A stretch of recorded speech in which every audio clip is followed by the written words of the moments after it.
Hi, friends. Welcome to Encouraged and Equipped. On this podcast, we introduce you to the women of Christ Chapel Bible Church. We love being encouraged to live out our faith in Jesus by hearing the stories of women in our church community.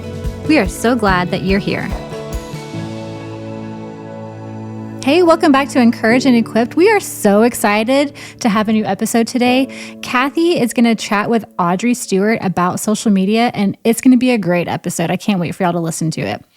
As a reminder, I am here in the studio today with Brooke Seal, who's my teammate and my friend, and we already got to hear this conversation, so we're going to set up a couple of things for y'all to listen for through this episode, and then you get to hear our voices again at the end of this episode. What a treat. What a treat. You're welcome, listener. And, thank God that we're not just teammates or friends. We get to be both. Isn't that just a spoil of riches? It is. Treasure chest. A treasure trove. But enough about us. I know. Okay, so Audrey Stewart is fantastic. She works with social media, and you're going to hear lots of wonderful things. One of the things that I would love for y'all to listen for is how we manage and utilize social media with an intentional, godly, and enjoyable way. And Brooke, I think that's something our listeners are going to pick up on really quickly. Oh, I think so. I think Audrey's a great communicator and really set it up well for us. Mm-hmm. And even thinking on this conversation, she really asked several great reflection questions. Mm-hmm. And one that I just want to encourage you with at the top is a question she asked that has been living rent-free in my brain is how I use and relate to social media.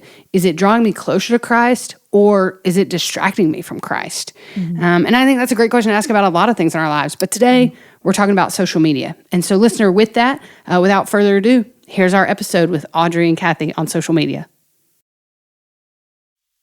Hi, I'm Kathy, and I'm here with Audrey Stewart, and I am genuinely very excited about the topic that we are going to talk about today because I think it is something that we think about, we know influences us, and we're not quite sure how to step into it. So, Audrey, welcome as you come share with us about social media.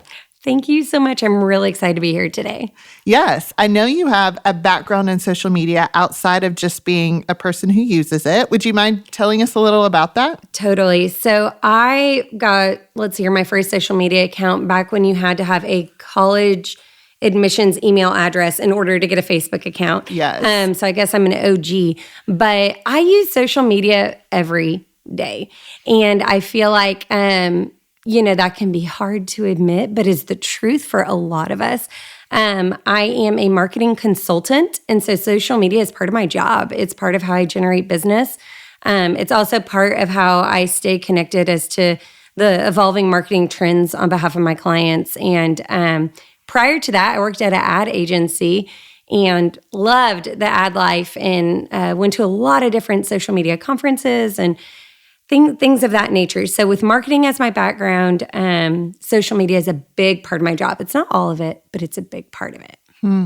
I know that when you and I first chatted about this, and we've only really talked about it once, I walked away thinking you had a very holistic view of social media, meaning you saw the good, you saw the challenges, and you didn't throw the baby out with the bathwater, for lack of a better word, or embrace all of it.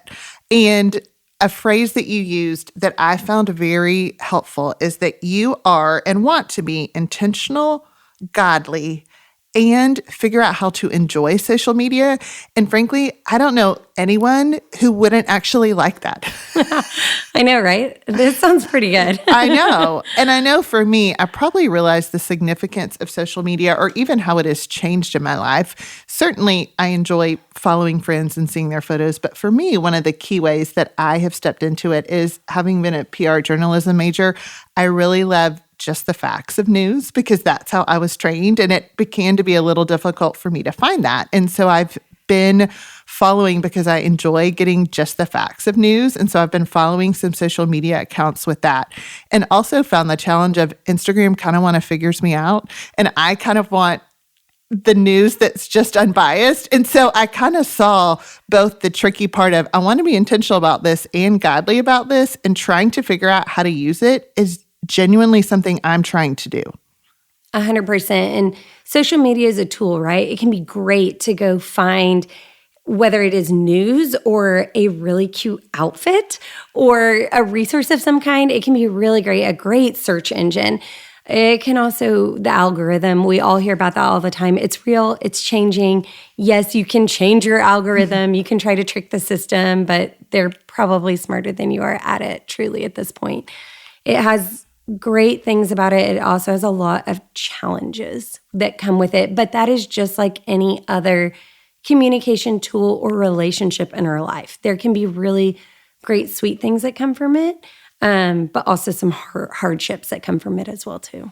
Having said that, do you mind sharing personally for you, what are some of the good things that have come from it and what are some of the challenges? Definitely. So when I first think about something good that has come from social media is I think back to a story with our daughter, and she was 9 months old at the time. This was our first daughter. We now have 3 amazing kiddos, but this is when little Cameron was 9 months old, and she was in a really freak accident. That's the best way I can say it. It was no one's fault. A deer mount fell off of a wall and went directly into her head, her sweet little head as a 9-month-old. And from that, we, rushed to an emergency room, and I can make a very long story short, but she ended up in surgery, brain surgery to remove the antler that had shattered within her skull.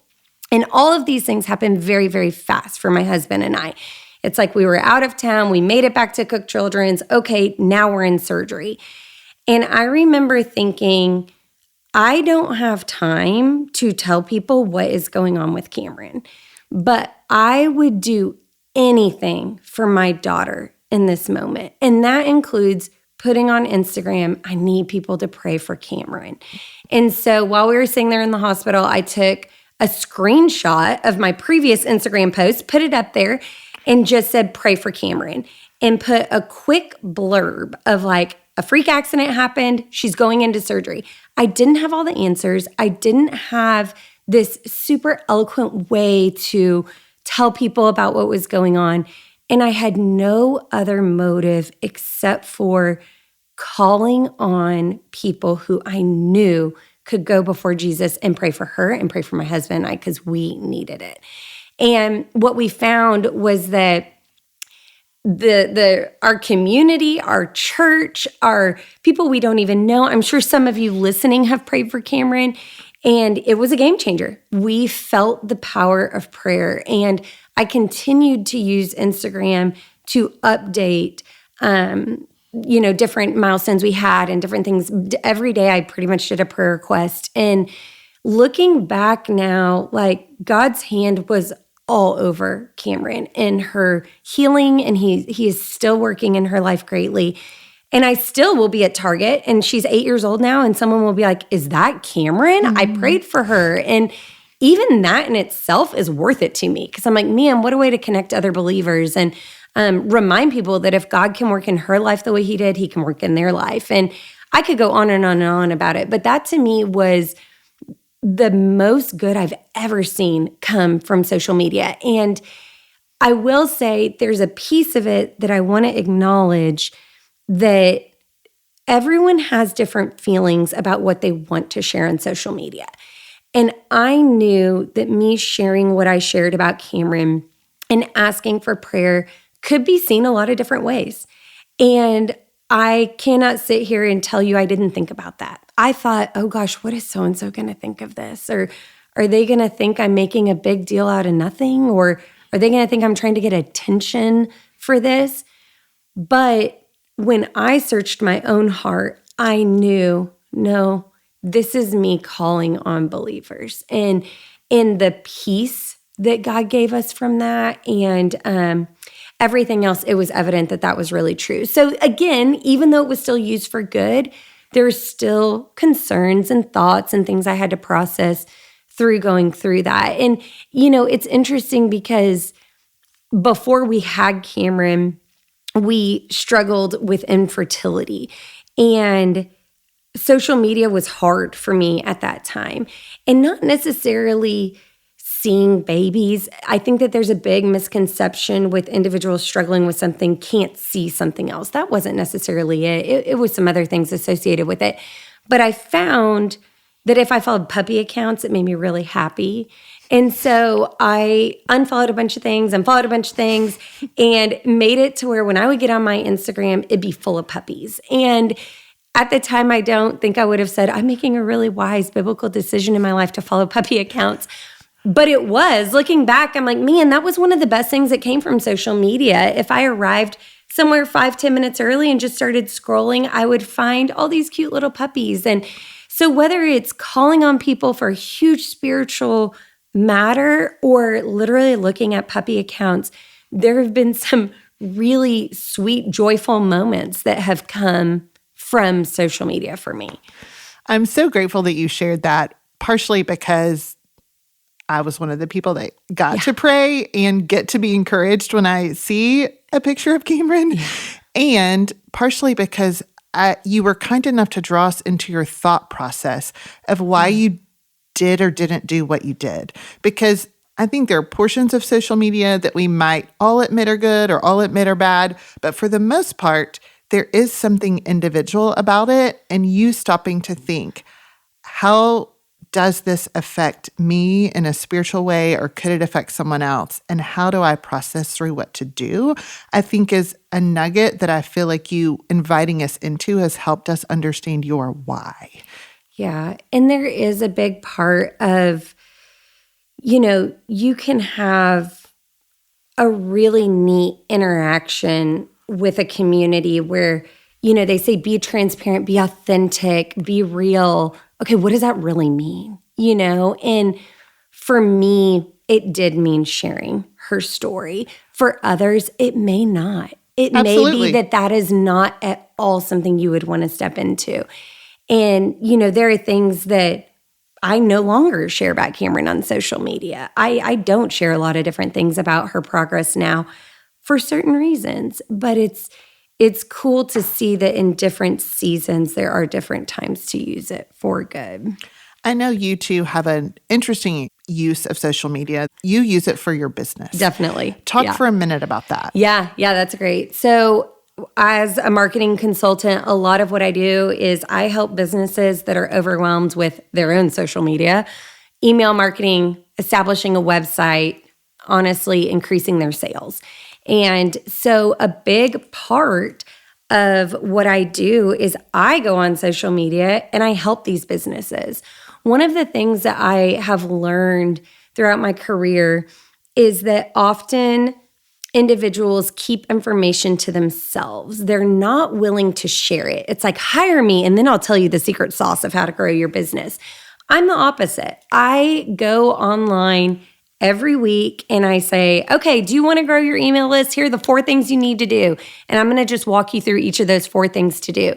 And I find that it really helps a lot of businesses. And there are a lot of small businesses that quite frankly can't afford anyone to come in and help them. And so they need that free resource just to get off the ground in order to one day hire a marketing director.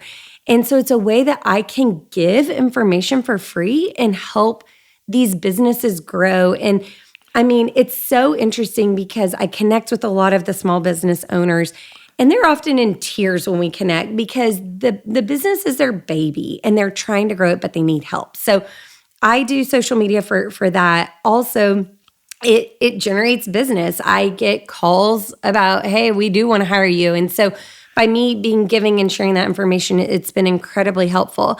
One of the questions that I often get from my clients about social media, which I think is interesting, is how do you do it? How do you get on every week and have all these videos? And one thing that I always tell them that they gasp at truly is I always tell them, I record it, I post it, and I don't watch it. And I don't. Like, I never rewatch a video I post, a reel I post, a photo I post. I don't know how many views or likes I have unless I'm truly looking at analytics from a marketing perspective.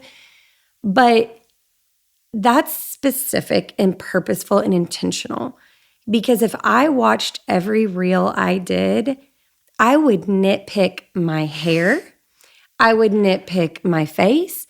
I would think about the way I said something, and it would prevent such a freeze mode for me of being unable to produce content at the rate I do.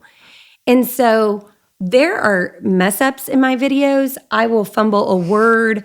I will hold myself away. I don't want to, but it's truly because I know, that's, I guess, the authentic side. I'm not going to watch it and hone in on it. I love so many things about what you said because I feel like you're giving, number one, people the freedom to do it differently. Yeah. And number two, you have communicated, again, here's a challenge that I have. Yeah. So here's how I respond to it in a way that I can still utilize social media and be healthy, and it can just be enjoyable. Yeah. My guess is we could spend 4 weeks of episodes on other challenges with social media, but give us a few that you think you and or our listeners may regularly battle. That's a great question. So when I think about some of the challenges with social media, I mean, one of them, this was such a funny and unexpected challenge that I found with social media several years ago, actually. I was out to dinner with some of my very best girlfriends, and we're all sitting around a great big circle table, and no one was like talking. And I'm like, what is happening? We're all best friends. Why is no one talking? And what I realized is we all already knew everything about each other because it had been posted online. And it was like, yeah, I took the kids to a baseball game. Yeah, I know, I saw that, saw 8 pictures of it. And oh, we went to wherever. Oh yeah, I know everything about it already. And it became so challenging for us to actually engage in conversation. So being the goofy communicator that I am, I'm sitting at this dinner like hyper analyzing things. I went home and I muted, which is a way to hide what you're seeing without unfollowing. I muted all my best friends, and I didn't dare tell them because I felt like that'd be rude. And if they're listening now, they know, but they haven't known for years. I've muted them. And what it allowed was for me to see my best friends and say, oh my gosh, what'd you do today? Where were y'all this weekend? What happened while we were apart? And they would almost look at me like, didn't you see it already? But I hadn't. And we got those natural responses that were missing previously. So they would say something about being somewhere and my eyes would light up, and because it was the first time I was hearing it. So a challenge for me was knowing too much about the people closest to me and identifying I didn't want to know that about the people closest to me. So if you were to look at my Instagram or Facebook, you would find I don't interact with those closest to me, but that is intentional again, so that my interactions with them in the carpool pickup line, at the park, at Women in the Word are very authentic and real. And so I think that was kind of a big one for me. I think also another challenge with social media that I've seen is I mentioned a bit of, I would call it the pressure to perform for me, since I do use it for business, since I am on there often promoting different items and sharing different content, that I solve the pressure to perform by not rewatching my content and by not engaging with it and by setting it aside separately as business. And you'll find if you were to go to my Instagram page, it is primarily business. And then the only really other thing you'll see are pictures of our family. And that is intentional as well too. One, because my family is a huge part of me and I'm not just going to take them off of my social media.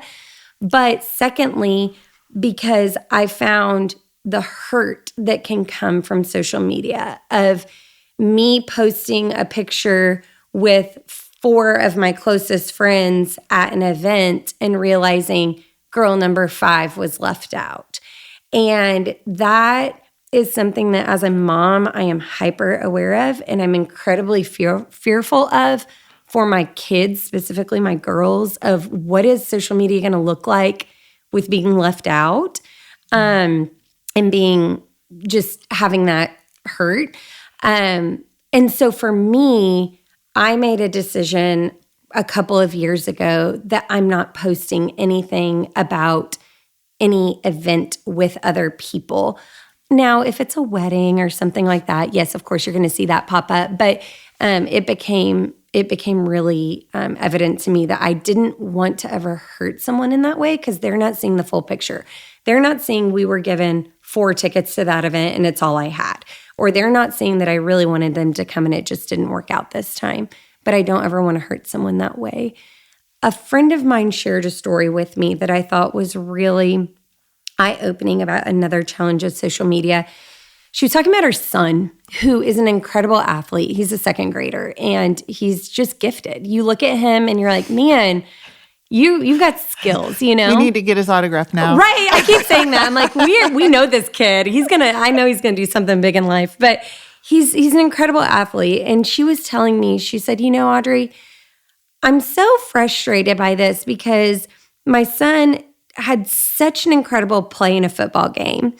And I got it on video and I really wanted to share it because I have pride in my kid. He's worked all summer at this skill and it totally paid off. And I know all moms can relate to that. And she said, but every time I have a video of him performing well, there's another kid that's not performing well. There's another kid that's being beat or tackled or, you know, he missed the ball and he may still be a great athlete, but he missed the ball that one time. And she said, I will never put a video up of my son excelling over someone else. And she's like, because I just don't want to highlight a kid like that. That had never crossed my mind with social media yeah, that's a huge challenge, especially in the world of sports we live in.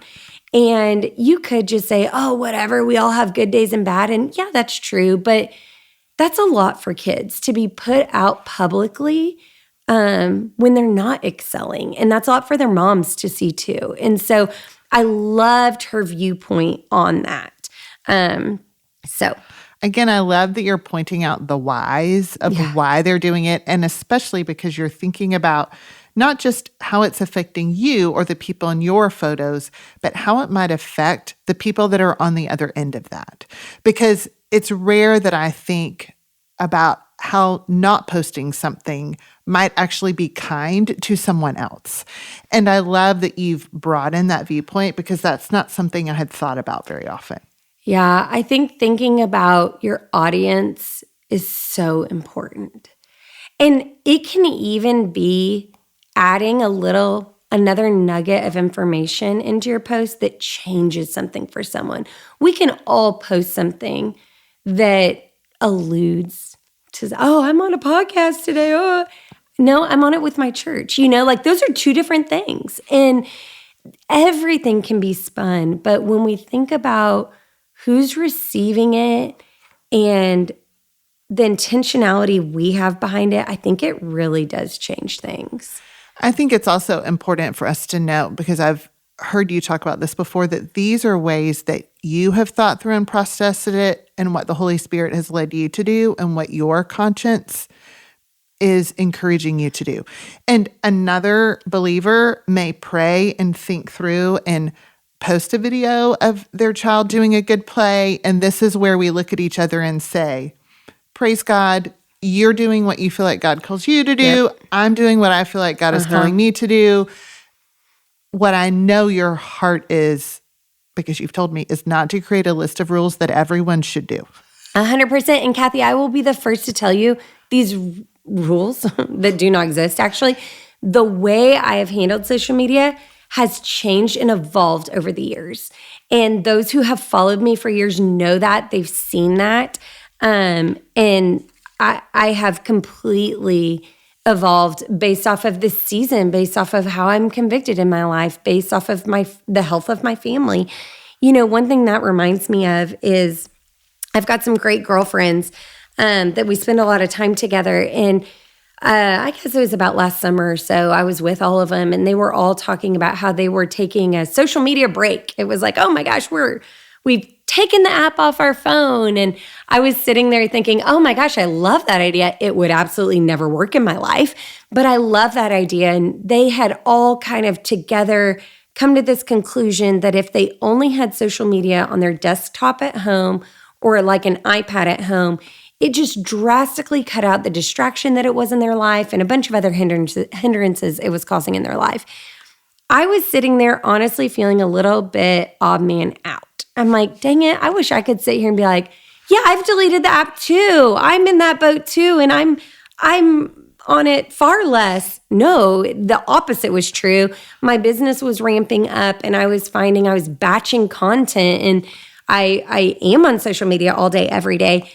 Neither of us was right or wrong, right? You know, like we were both, all of us were identifying what it looked like in our life and how we needed to use it in order to live a more fruitful life.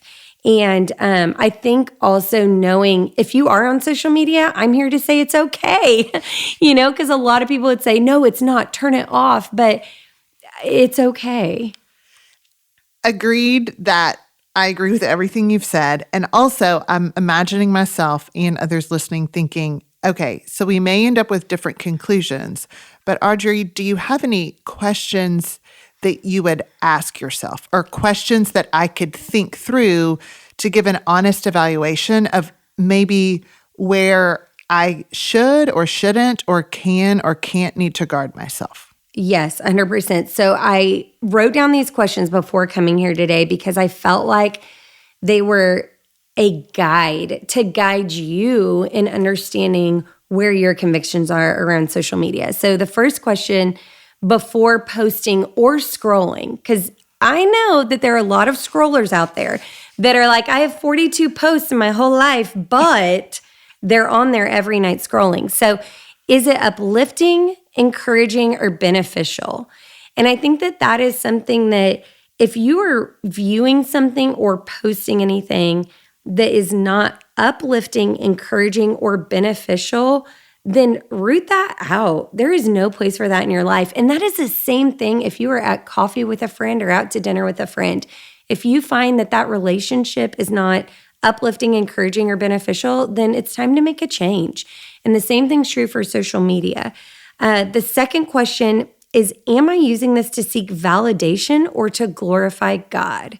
This to me really comes back to my story about our daughter Cameron of, was I trying to get validation and empathy that we were going through a traumatic situation, or was this an opportunity to glorify God? And I will tell you, my sweet daughter will and is glorifying the Lord in her story. And I know that the way He has rewired her, her social ability is kind of off the charts in a way. And I always say, girl, you've got a testimony to share. I know you're going to be on stage sharing that testimony. And I think that was a real question I had to ask myself before sharing that.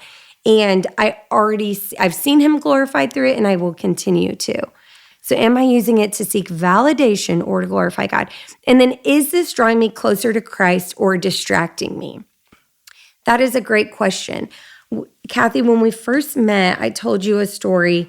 It was right in the dead of winter that you and I chatted. We had just had a couple of snow days. And if you've ever been stuck home with 3 kids during snow days, you kind of come out of it twitching a little. And that was the point of life I was in when I met with Kathy. And so I was telling Kathy that I had just seen a social media post from a lady who lives up in Iowa where it was like super cold. And she's with a group I'm sure many of you have heard of called Risen Motherhood. They have an incredible ministry. And she simply posted, "Are you letting the cold weather like turn you into the most negative mom ever?" I was like, "Yes, that's me." And she was like, "What if instead you simply put the coat on, made the hot chocolate, and went outside and had fun in the snow?" And I was like, "My goodness, you're right. Like, put the coat on, make hot chocolate, and go enjoy the snow," rather than saying, "Yes, my kids have been out of school for 362 days this year because of weather."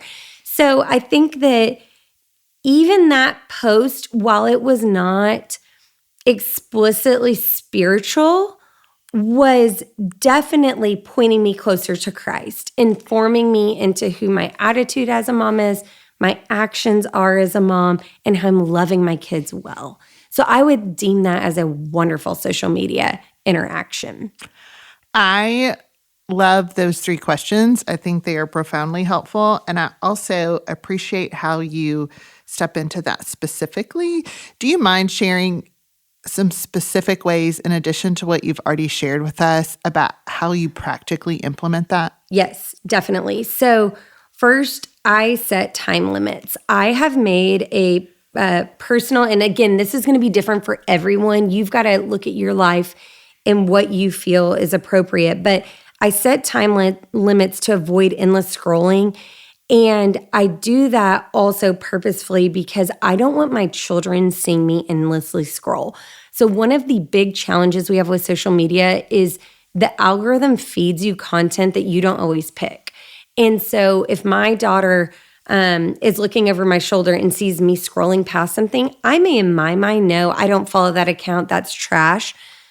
She doesn't. And so for me, I set those limits where I'm not creating social media or on social media around my kids. So I film all of my reels without them around. It's when they're at school. They never see mommy just filming reels and scrolling. So that's one, set time limits. Two, I follow positive faith-building accounts. I have specific accounts that I follow that really surround me with what I would deem as good influences. And Kathy, I have to tell you, you have to vet those just like you would. You really do. Yes, just like you would any other relationship. Just because someone claims to be a Christian or claims to know Jesus does not necessarily mean that their account is living life that way. And so I'm very selective with who I follow.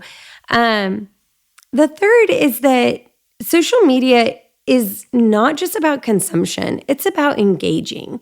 And when we talked a little bit about the person on the other end, there's always a person on the other end. And so by seeing something that is an accomplishment or is something exciting in someone's life, by taking a minute to give a genuine response to that of, oh my gosh, you look beautiful. Because clearly they got all dolled up for this event. That can be so life-giving to someone, right? And so by taking a minute to truly engage with others, I think can really draw others closer to Jesus as well. Know when to disengage. So this is an example I love to give of when I had to unfollow my best friends, essentially, not because they weren't life-giving, not at all, but because it was affecting our real life. There have been other accounts I've had to disengage. And quite frankly, if you're scrolling and it just kind of gives you the ick, it's time to say goodbye. There's nothing wrong with disengaging. I do something, I started this years ago called Unfollow Friday, where every Friday I unfollow a minimum of 5 accounts. And I even shared this with my husband when I first did it. And he used to be like, tell me the 5 you unfollowed. And he found it so interesting. And some of them would be brands that it's like, I just don't need that shoved in my face all day, every day. And others would be individuals. But you'll find that you're following a lot of people that you honestly just don't need to be following. And so I'd encourage everyone to every Friday, just unfollow 5 accounts. I so appreciate the practical way that you are working to implement kind of the general ideas or the questions that you're asking yourself. And I think you have a lot of wisdom. And so I want to ask an open-ended question just to see where your wisdom is.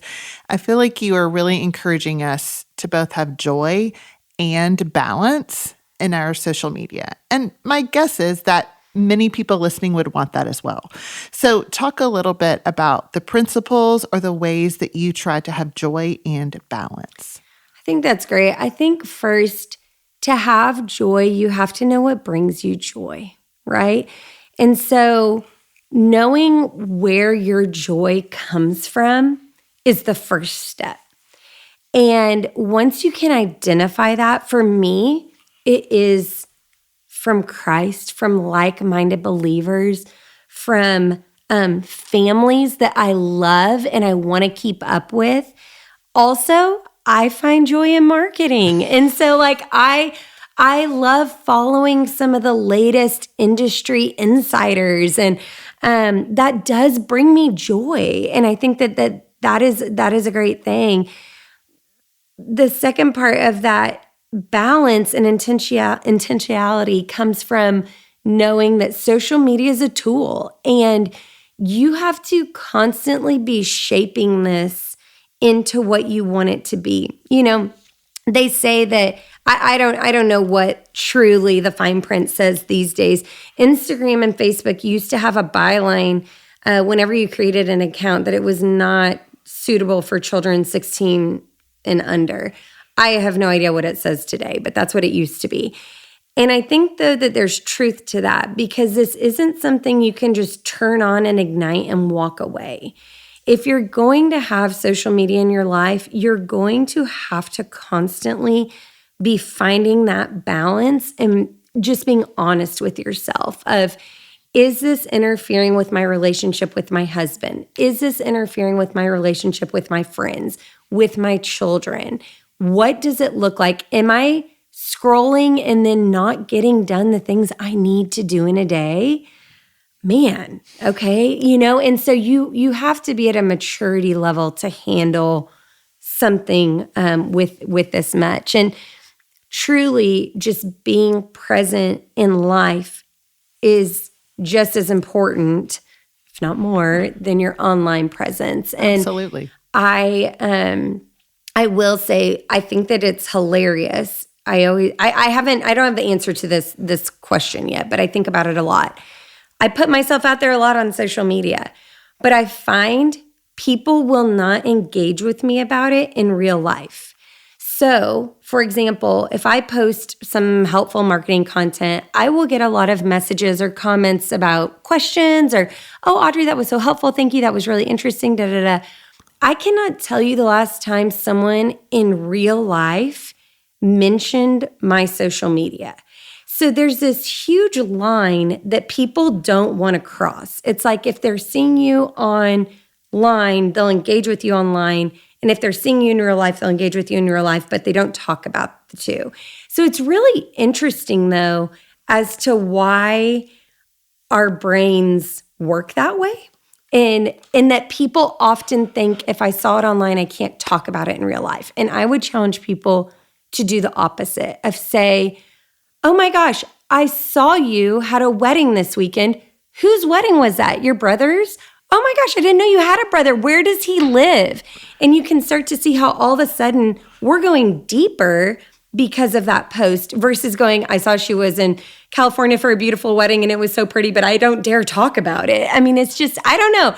It's an interesting thing about social media. I find that so interesting. I just didn't know that. And it's interesting that you make that notation. I can see it. And yet at the same time, one of the ways that I have found social media helpful is finding out about either a significant joy or significant grief on social media. One of the favorite ways that I actually use it is to then take what I've learned about the grief or the joy and engage with it in real life. Because sometimes when you're in those situations, especially if it's someone that you're not incredibly close to, but you do care about, you're not always able to form that communication individually.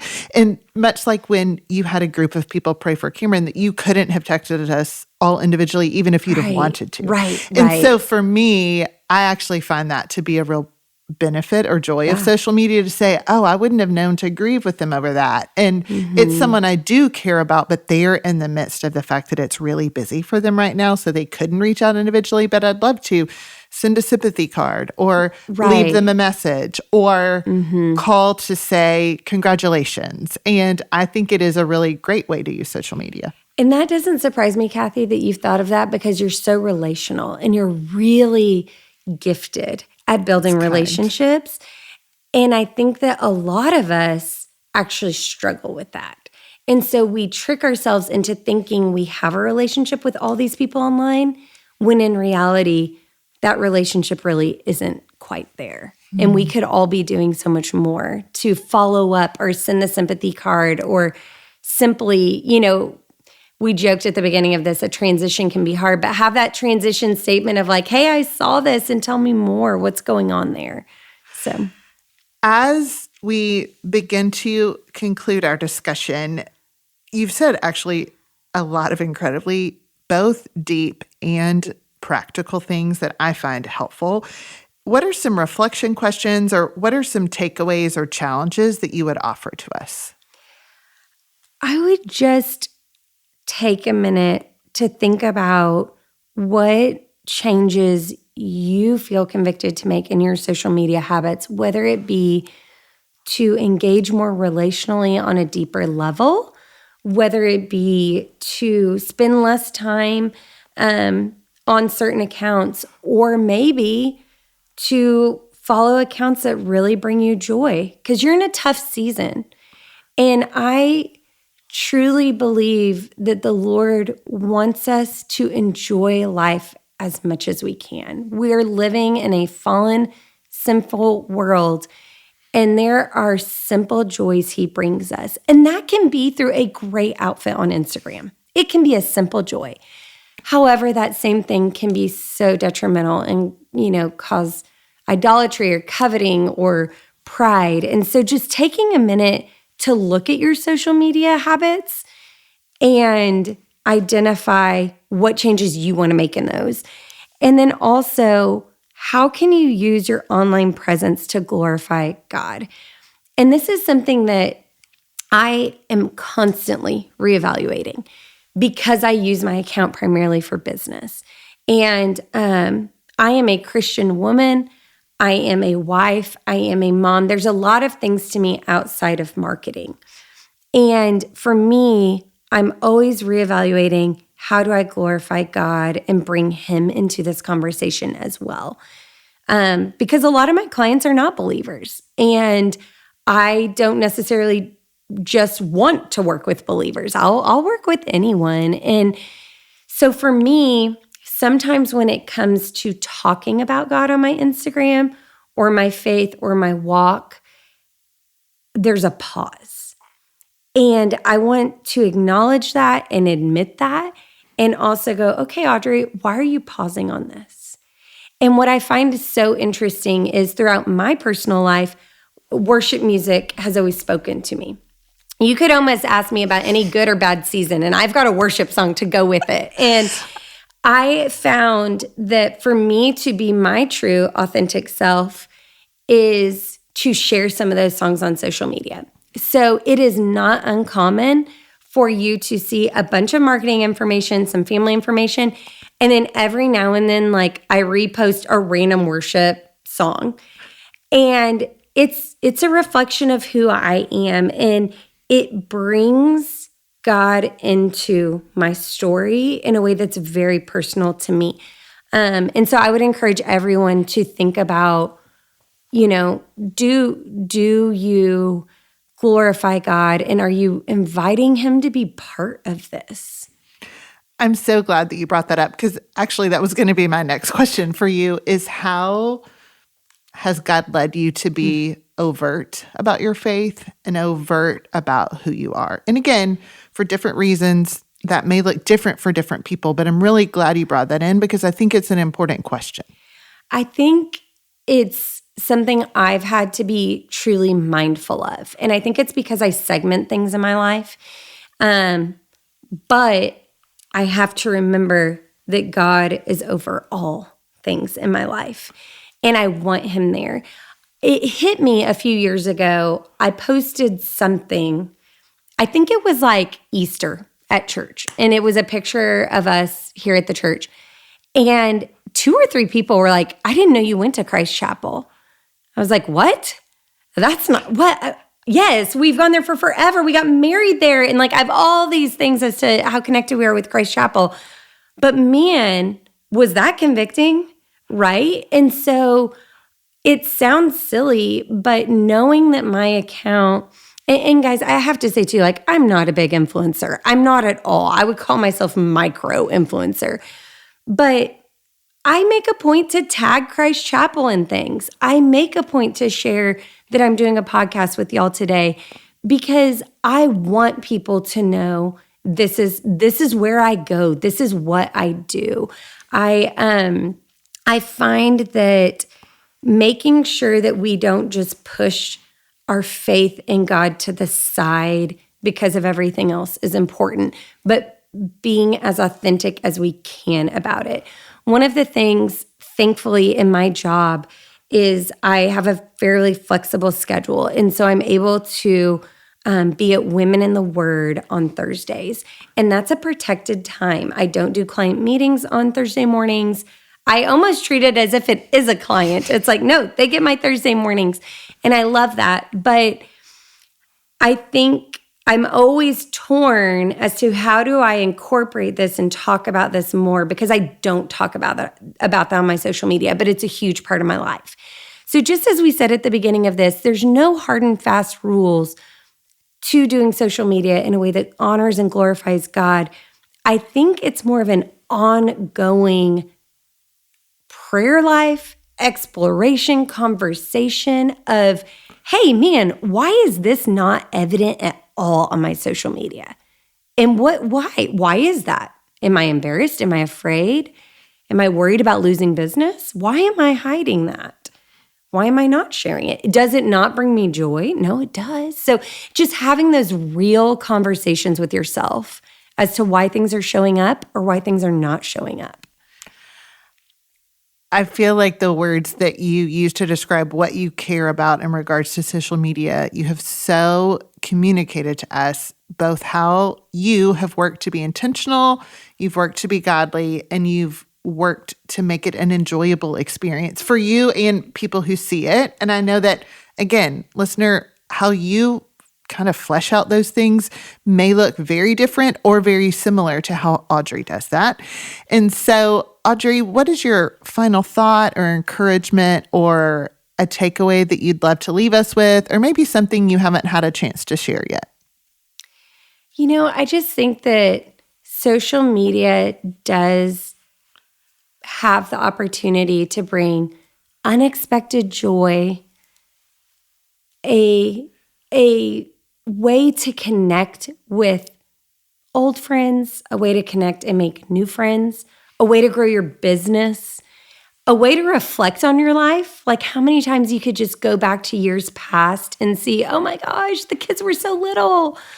There's so many wonderful moments, I think, created by social media and shared with social media, with the caveat of it can equally sneak into your life just like any other sin that looks great, that feels great, and all of a sudden you turn around and go, oh my goodness, what has happened? And so living intentionally by being in the Word, surrounding yourself with like-minded people, and being real about the role social media is playing in your life will help protect you from it becoming something you don't want it to be. It's an active job. Thank you so much for your wisdom, for your encouragement, for your insight, for your practical tips, just for the way you have tried to view this in a way that honors Christ, that doesn't, you're honest about the good and the bad and everything in the middle. Yeah. And I think that is incredibly helpful for us. You have given me and all of us ways to think about it. And I think about from our conversation that you and I had, a month or 6 weeks ago, there have been some things that I've thought, I might need to change that in my social media. And there have been some things that I've thought, I understand why Audrey does it that way. And I 100% respect her. And I'm not sure God is calling me to do that specific thing. Mm-hmm. And I love the fact that that's exactly what you wanted. You didn't want me to go home and say, Audrey does this, I'm going to do this. You wanted me to go home and talk to Jesus and say, Lord, how can I be intentional and godly in the way that I use social media? And I know that's your heart. And I think that's really the heart that we want this to have. So thanks for bringing that to us. 100%. Yeah, there's not one right way, that's for sure. It's constant. Yes. Well, thank you so much for coming. And you know that I will probably ask you lots more questions about social media in the future, because I think it is important that we talk about it and important that I'm constantly checking my heart in it. Definitely. Listeners, that was such a great episode. I hope that you guys enjoyed Audrey because she's such a breath of fresh air and she is such a great and gracious communicator about social media, and I love her perspective. One of the things that she talked about that was super impactful to me personally when she was talking about social media was how it encourages her to actually interact with her close friends and family. And one of the things that I was convicted to do, it was as I'm on social media and I see my friends posting about things, I actually want to engage more instead of just consuming that content. And I want to actually comment on their posts. That sounds so simple. It sounds ridiculous that I should have to say that out loud. No, but it is not something ridiculous. that I would love to encourage my friends and just say like, hey, I see you. I see that fun thing you did, or I saw that you're walking through this time. And I just want to tell you I love you and I think it's great, or I'm praying with you. Yeah. I love that was one of your takeaways. I think that's so practical and so honest and simple enough of, man, I'm just not loving my friends as well as I could with my passivity almost on social media. And I think Audrey gave us so many good things to think about. And listener, I don't know about you if you resonate with this. I'm a perfectionist. I am a rule follower. And so when Audrey gave such practical tips and tricks, I felt a little conflicted because I was like, wait a second, do I have to do these? Because I operate a little bit differently. I don't know about you. And some of the things she said that I found so helpful and encouraging where she talked about following like very God-honoring accounts and really vetting those and making sure you're taking in good content, good theology. I found that really encouraging, and that's something I had not thought a lot about. So that's something I'm hoping to incorporate into my interactions on social media. But then she even talked about, man, something I do kind of similar to your point, Camille. She's like, I want to interact with my friends better. So she actually mutes them. And I'm like, wait a second. I think I would do that a little differently. So I personally wouldn't mute my closest friends because some of them, that's the only way I see or interact or keep tabs. But a point Audrey made that I thought was fascinating that really got me thinking was, okay, I'm not going to mute my closest friends, but I am going to unfollow a bunch of accounts regularly to kind of clear up my feed and make sure I have the best possible chance at seeing the content and the people I know and love and want to see. And I really do want to make sure I do a better job of interacting in real life and on social media, like partnered. I think she talked a ton about, oh man, I know people who will see my social media stuff and heart it or even comment on it, and then I see them in real life the next day, and it's as if that post didn't exist. Or vice versa, where I see someone in my real life and they're so friendly and in the know in my life, but you would not know we were friends based on our social media interaction. And not that that's an end-all be-all, but that really got me thinking of, oh man, I do want to be more honest almost, I guess, for lack of a better word, of, oh yeah, I saw that post. That was so cool that you shared that. I had no idea that that's what you were up to this weekend. Praise God you got to do that, whatever that is. But really bridging the gap between kind of my internet presence and my day-to-day presence. I think that was such a cool, practical thing that Audrey talked about that I've really been thinking on. And so, and I'm sure that those are not the only good things Audrey said. There was plenty of good takeaways in this episode, but I hope that what Camille and I were able to share and point out helped you kind of think through what your takeaways could be or should be and what that'll look like in application in your life. And so thank you so much for listening to Encouraged and Equipped. We hope you keep doing it, and we'll see you soon. Thanks for listening. For more episodes, be sure to follow Encouraged and Equipped.